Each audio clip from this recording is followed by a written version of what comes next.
අලුතින් පටන් ගත්ත ඔක්තෝබර් මාසෙත් පටන් අරගෙන දවස් 6ක් ගිහිල්ලා. අද හදමද මගෙත් එක්ක රසමරස චීස් පැස්ටා එකක්. මුලින්ම මම පැස්ටා ටික තම්බ ගන්නේ රයිස් කුකර් එකේ නිසා මං ඒකට වතුර තියලා රත් වෙන්න තිබ්බා. වතුර රත් වෙගෙන එනකොට මං ඒකට අපේ පැස්ටා ටික එකතු කරගත්තා. පැස්ටා තැම්බීගෙන එනකොට ඇලෙන්න බලන නිසා ඒකට ඇස්ට්‍රයි ලුණුයි දාලා පියන වහලා හොඳට විනාඩි 10ක් විතර පෙරි නොවෙන්න තම්බගත්තා. ඒ කරලා ඒ ටික හොඳට පෙරලා අරගෙන වෙනම භාජනයකට දාගත්තා. ඊළඟට ඇල් වතුර ටිකක් දාලා පැස්ටා ටික හොඳට සෝදලා පෙරාගෙන වෙනම භාජනයකට දාලා පැත්තකින් තියාගත්තා. ඊළඟට පැස්ටා එක හදාගන්න ඕන කරන බඩු ටික ලෑස්ති කරගන්න තමයි යන්නේ.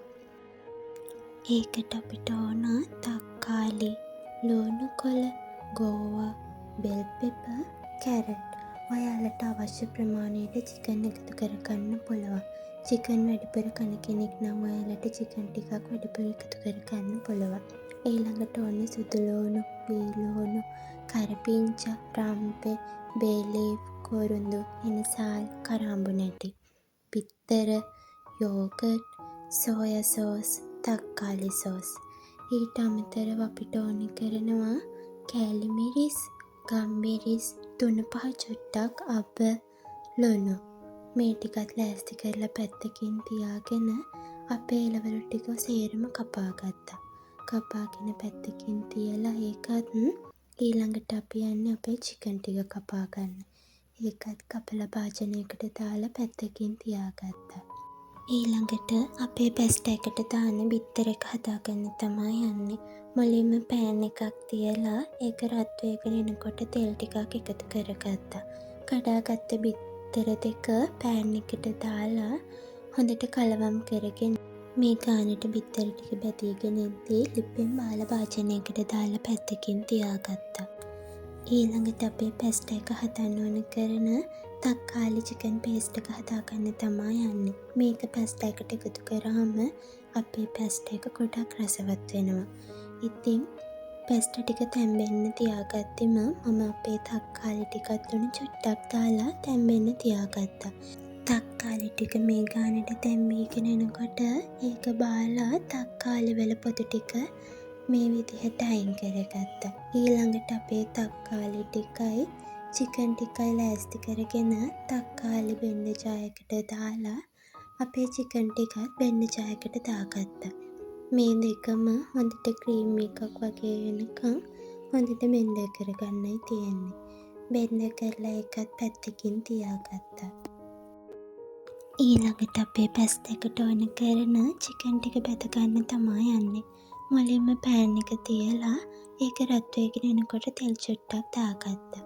ඊළඟට මම ඒකට කරපිංචා කොළ දෙක තුනක් දැම්ම. කරපිංචා එකතු කරාම අපේ චිකන් එකේ සුවඳ තවත් වැඩි වෙනවා.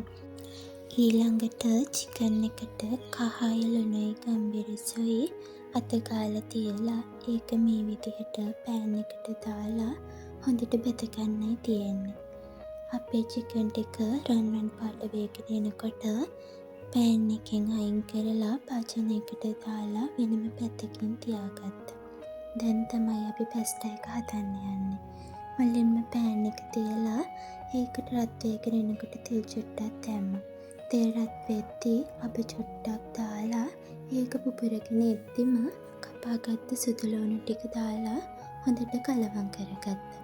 සුදු ලුණු ටික රන්වන් පාට වේගෙන එද්දී කොරුඳු, රම්පෙ, බේ ලීෆ්, කරාඹු නැටි, එනසාල්, කරපිංචා දාලා ඒ ටිකත් හොඳට තෙම්පරාදු කරගත්තා. හොඳට තෙම්පරාදු වේගෙන එද්දී අපි හදාගත්ත අපේ තක්කාලි චිකන් පේස්ට් එක මේකට එකතු කරා. මේ වෙලාවේදී කින්දර හොඳටම අඩු කරලා තමයි තක්කාලි පේස්ට් එක අපි එකතු කරගත්තේ. ඊළඟට මේ ටික හොඳට තැම්බෙනකම් හොඳට හැඳිකා ගන්න ඕනේ. අඩිය අල්ලන්න නොදී එක දිගටම හැඳිකාලා මේක හොඳට තැම්බේගෙන ඉද්දිම මම කපාගත්ත බෙල් පෙපර් ටික එකතු කරගත්තා. බෙල් පෙපර් ටිකක් දාලා හොඳට කලවම් කරගත්තා.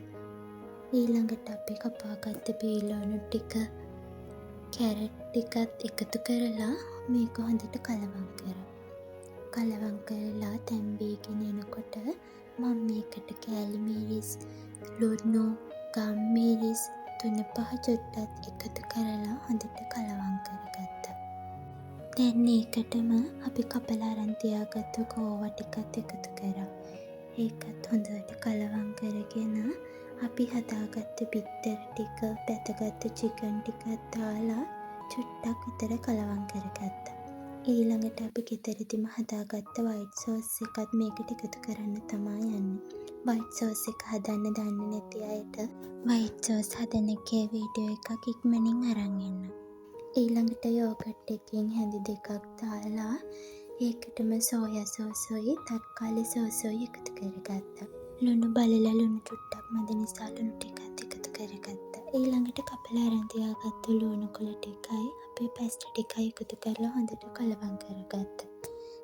දැන් ඉතින් අපේ චීස් පැස්ටා එක හදලා ඉවරයි. දැන් තියෙන්නේ රස බලන්න තමයි. ගෙදර ඉන්න ඔයාලත් රස කියන්න අමතක කරන්න එපා. මෙච්චර වෙලාවක් මගෙත් එක්ක හිටිය ඔයාලට ගොඩක් ස්තුතියි. එහෙනම් තව අලුත් කෑමක් අරගෙන ඉක්මනටම ඔයාලා බලන්න එන්න. මේ cook with this